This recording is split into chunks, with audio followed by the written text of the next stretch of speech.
It's all hands on deck here at Maralinga, deep inside the Australian desert, as our troops and scientists prepare for the next British atomic bomb test.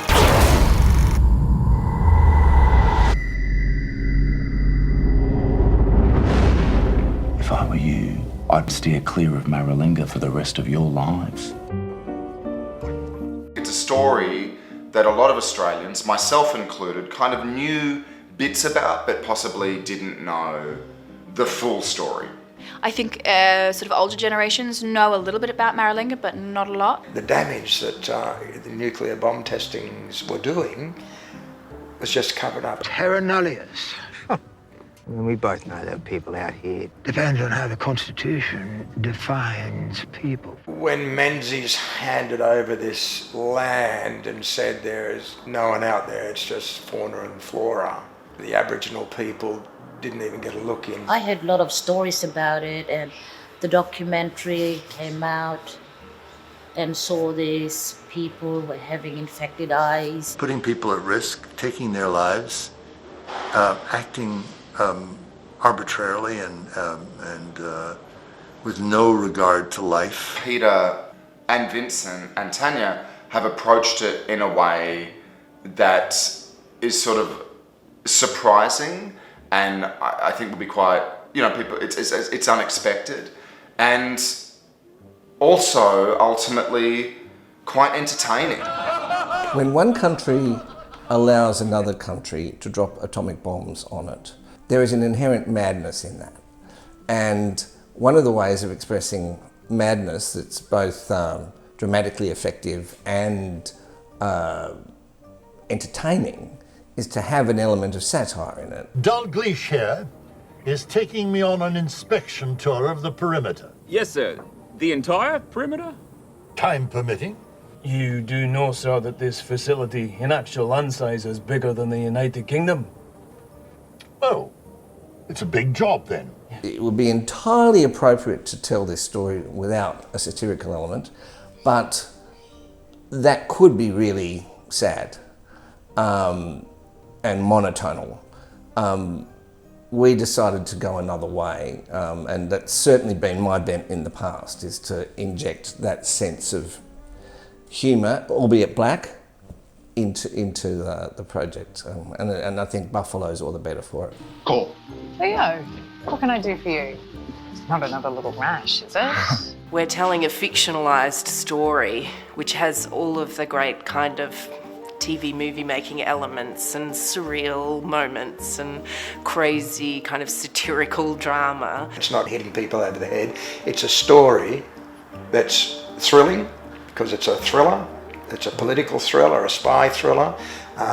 It's fun. There's an unexploded nuclear bomb out there, for Christ's sake! It needs to explode!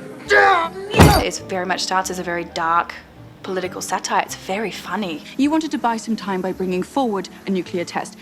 Interesting. They're all just very human, flawed characters, sort of bumping around, making mistakes. You can't type any faster. And yet within that is the story of Maralinga. So I think it seeps through and you get to learn about what actually happened there. If you go in too hard, I think there's a possibility of sort of shutting people off from that, of people shutting down from that emotionally. I didn't want it to be a history lesson. I wanted to imbue it with other elements, so the spy element is in this story, the romance is in this story, betrayal is a central theme of this story. So we just get moments, I think, where it really drops and you go, oh my God. And then we get taken away. I think you catch people off guard if you make them laugh and then you break their heart the next second. People are very affected by that. You're in trouble, right? I just want to know you're safe, you know? I mean, firstly, I find it incredible that the person in a position of command has no interest in commanding the place. Morning, sir. Morning, Leo. Everything tickety-boo? You know, the person who should be running the place isn't running the place. The next test, sir? Operation Buffalo? Ah, of course, yes, the test. He's the man who all his life has been in the army and never has known really any other life but the army. He has been assigned or given this position on this test site so that he doesn't wind up in an old age home.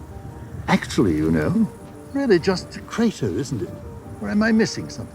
I mean, the fun thing about these scripts and the fun thing about the project and getting to play this role in it where you're jumping around lots of different characters and stories is that I essentially feel that I get to jump around lots of different genres and lots of different kind of classic film genres. You go, oh right, I'm in the noir film now.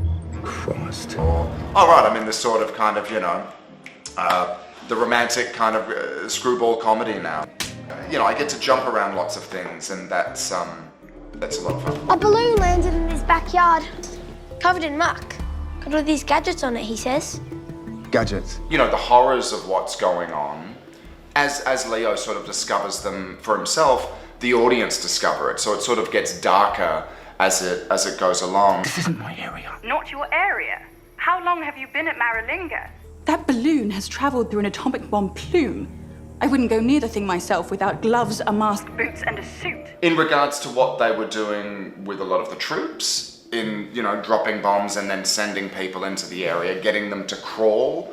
As our boys trudge through the desert and the heat, they amass vital data, which will inform both government and the military as to how to wage a nuclear war. Okay, get you up to the RCU. Thanks, Vic. I feel really cold all of a sudden, mate. Also, in regards to the Aboriginal custodians of the land, I mean, you know, the cover-ups there and the lies. It is the policy of both governments that these people do not exist. I don't understand. These are human beings. Clearly, they exist. We